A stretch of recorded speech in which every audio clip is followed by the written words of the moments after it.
d'abord, je tiens à remercier Stanley de m'avoir invité.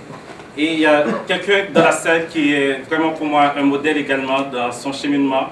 Je tiens à saluer M. Franz Benjamin. Donc, mon histoire, ça a débuté en 2004. C'est suite à un séisme, suite à une catastrophe naturelle qui a eu lieu dans mon pays d'origine, Haïti. Toute la communauté haïtienne était très mobilisée afin d'intervenir dans le pays. Et malheureusement, qu'est-ce que j'ai pu constater avec toute l'information, avec les rencontres qui ont eu lieu, il n'y a pas eu de point de convergence. Les gens n'arrivaient pas à se mettre en commun pour réaliser un projet, pour intervenir sur le terrain. À travers ça, j'ai pu réunir quelques experts dans le domaine de l'environnement et on a pu créer une organisation. À travers cette organisation, on a pu mettre sur pied un projet. C'était un projet de micro-entreprise environnementale qui a été financé par l'Agence canadienne de développement international. C'est un projet qui comportait 3 volets. Un volet de reboisement. Qu'est-ce qui arrive présentement? C'est le territoire haïtien est quasiment à 2% de couverture végétale. Donc il n'y a pas vraiment beaucoup de reboisement. À travers ce projet, on a pu mobiliser les gens à intervenir et à faire du reboisement. Il y avait également un volet d'éducation relative à l'environnement. On travaillait avec une dizaine d'écoles et on outillait des professeurs à intervenir dans l'environnement. En réalisant ce projet sur le terrain, j'ai également en parallèle organisé plusieurs activités de mobilisation et de sensibilisation du public à Montréal. J'ai organisé une foire sur l'environnement à l'UQAM et en 2009, j'ai été nommé jeune leader socialement responsable au sein de la Jeune Chambre de commerce haïtienne.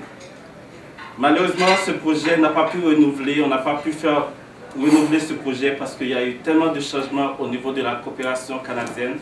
L'agence qui nous finançait ce projet, il y a eu plusieurs restructurations et on n'a pas pu trouver d'autres sources de financement pour continuer notre démarche sur le terrain. Mais je n'ai pas arrêté là.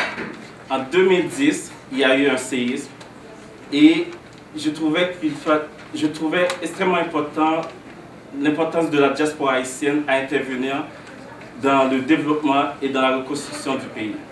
À travers mes démarches, j'ai mis sur pied une journée, un événement spécial qui s'appelle la Journée de la diaspora haïtienne. Cette journée consiste finalement à mobiliser les gens de la diaspora haïtienne, à les outiller et finalement à voir comment des professionnels, des entrepreneurs et des hommes d'affaires pourraient aller sur le terrain et investir davantage dans la reconstruction du pays. Et ma démarche en tant que telle ne s'arrête pas seulement à faire le pont entre Haïti et Montréal dans le domaine de la coopération internationale. J'ai remarqué qu'il y avait également plusieurs compagnies, plusieurs entreprises qui étaient intéressées à notre communauté. Et après cette année, quand j'ai organisé la journée de la diaspora haïtienne, le thème de l'événement portait sur la relève de la diaspora haïtienne, une génération en mouvement, c'est-à-dire on voulait mettre de l'avant-plan les jeunes qui sont nés d'ici, qui sont des jeunes très talentueux, qui sont nés, qui ont leur formation ici. On voulait voir dans quelle mesure ils pouvaient s'intéresser davantage au développement du pays.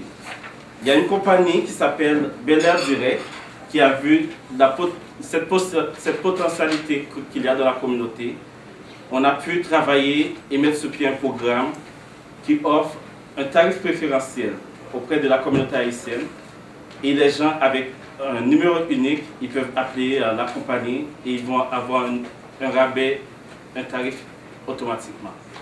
En tant que jeune entrepreneur, il y a 3 qualités que je mets beaucoup en avant et pour terminer, c'est ce que je veux partager avec vous, surtout dans le domaine de la coopération internationale. Il faut être passionné, il faut également être très motivé dans notre démarche et finalement, ne pas perdre de recommencer. Je vous remercie beaucoup.